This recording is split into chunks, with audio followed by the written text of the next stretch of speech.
लोणी police station हद्दीतील लोणी बुद्रुक परिसरात अवैध धंद्यांवर पोलिसांनी धडक कारवाई करत दारूबंदी कायद्यानुसार 2 गुन्हे नोंद केले. तसेच हसनापूर चौकात नाकाबंदी करून विविध वाहतूक नियमांचे उल्लंघन करणाऱ्या वाहनांवर कारवाई करण्यात आली. या मोहिमेत एकूण 22 प्रकरणे नोंदवून 17,600 रुपयांचा दंड वसूल करण्यात आला.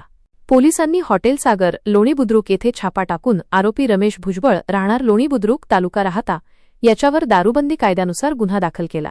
तसेच वेताळबाबा चौकाजवळील हॉटेल लकी लोणी खुर्द येथे कारवाई करत लतीफ अमीन शेख राहणार लोणी खुर्द तालुका राहता याच्याविरुद्धही दारूबंदी कायद्यानुसार गुन्हा नोंदविण्यात आला.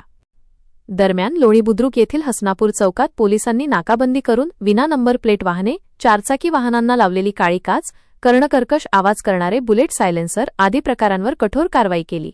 वाहतूक नियमांचे उल्लंघन करणाऱ्या वाहनधारकांकडून एकूण 17,600 रुपयांचा दंड वसूल करण्यात आला.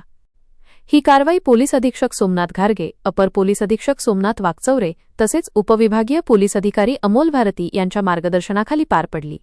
या मोहिमेत सहाय्यक पोलीस निरीक्षक Kailas Wagh, PSI Ashish Chaudhari, PSI Baba Sangle, head constable Somnath Gadekar, head constable Kalyan Kale, police नाईक रवींद्र मेढे, पोलीस कॉन्स्टेबल निलेश सातपुते आणि चालक नरे यांनी सहभाग घेतला.